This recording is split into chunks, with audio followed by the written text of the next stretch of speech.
ಬಾರಮ್ಮ ಸೀರಿಯಲ್ ಗೊಂದಲದಲ್ಲಿದ್ದಾನೆ ವೈಷ್ಣವ್. ಕೀರ್ತಿ ಕೇಳಿದ ಪ್ರಶ್ನೆಗೆ ಉತ್ತರ ಏನು? ವೈಷ್ಣವ್ಗೆ ತುಂಬ ಗೊಂದಲ ಆಗಿದೆ. ತಾನು ಇದುವರೆಗೆ ಯಾರನ್ನು ಪ್ರೀತಿ ಮಾಡ್ತಾ ಇದ್ದೀನಿ ಅನ್ನೋದು ಅವನಿಗೆ ಅರ್ಥ ಆಗ್ತಾ ಇಲ್ಲ. ಅವನು ತುಂಬ ಯೋಚನೆ ಮಾಡುತ್ತಾ ಕುಳಿತುಕೊಂಡಿರುತ್ತಾನೆ. ಆಗ ಭಾಗ್ಯ ವೈಷ್ಣವ್ಗೆ ಕಾಲ್ ಮಾಡುತ್ತಾನೆ. ಕಾಲ್ ಮಾಡಿ ತುಂಬ ಸಂತೋಷದಿಂದ ಮಾತನಾಡ್ತಾಳೆ. ನಾನು ತುಂಬ ಖುಷಿಯಾಗಿದ್ದೀನಿ ಅಂತಾನೆ ಮಾತು ಆರಂಭ ಮಾಡ್ತಾಳೆ.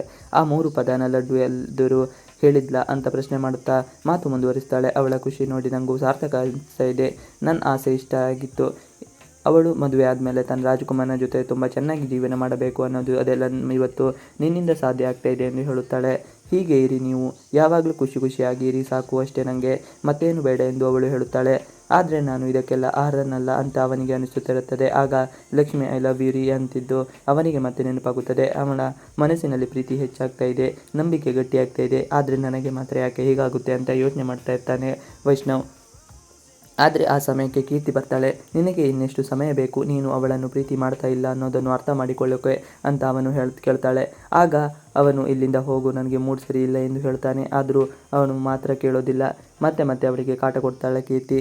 ನೀನು ಅವಳನ್ನು ಪ್ರೀತಿ ಮಾಡ್ತಾ ಇಲ್ಲ, ಬದಲಾಗಿ ಪ್ರೀತಿ ಮಾಡೋ ಥರ ನಾಟಕ ಆಡ್ತಾ ಇದೀಯಾ. ಅದನ್ನು ಒಪ್ಕೊಳ್ಳೋಕೆ ನೀನು ರೆಡಿ ಇಲ್ಲ ಅಂತ ಅವಳು ಹೇಳ್ತಾಳೆ. ಅದು ನಿಜ ಕೂಡ ಆಗಿರುತ್ತದೆ. ಆದರೆ ಕೀರ್ತಿ ಹತ್ರ ಅದನ್ನು ಹೇಳೋಕೆ ಅವಳು ರೆಡಿ ಇರೋದಿಲ್ಲ. ನಿನ್ನಿಂದಲೇ ಜಗತ್ತು ನಡೆಯುವುದಾ? ಯಾರು ಹೇಳಿದ್ದು ನಾನು ಅವರನ್ನು ಇಷ್ಟಪಡ್ತಾ ಇಲ್ಲ ಅಂತ? ಅವರನ್ನು ನಾನು ಇಷ್ಟಪಡ್ತಾ ಇರೋದಕ್ಕೆ ನಾನು ಗೆದ್ದಿದ್ದು ಎಂದು ಹೇಳ್ತಾನೆ ವೈಷ್ಣವ್.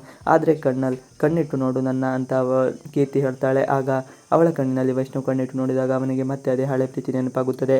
ಅವಳ ಕಣ್ಣ ತುಂಬ ಹಳೆ ಪ್ರೀತಿನೇ ನೆನಪಾಗುತ್ತದೆ.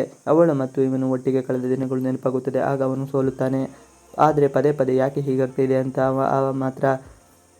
ಅವನಿಗೆ ಅರ್ಥ ಆಗ್ತಾ ಇಲ್ಲ. ನಾನು ತನ್ನ ಹೆಂಡತಿಯ ನ್ಯಾಯ ನೀಡೋಕೆ ಆಗ್ತಾ ಇಲ್ಲ. ಇನ್ನೊಂದು ಮಾತ್ರ ಅವನಿಗೆ ಕಾಡ್ತಾ ಇರೋ ವಿಷಯ ಆಗಿರುತ್ತದೆ. ಯಾಕೆ ನಾನು ಅತ್ತಿಗೆ ಹತ್ರ ಸುಳ್ಳು ಹೇಳ್ತಾ ಇದ್ದೀನಿ ಅಂತ ವೈಷ್ಣವ್ಗೆ ಅರ್ಥ ಆಗೋದಿಲ್ಲ. ಅದನ್ನು ಸಮಾಧಿಸಲು ಈಗ ಅವನಿಂದ ಮಾತ್ರ ಸಾಧ್ಯ.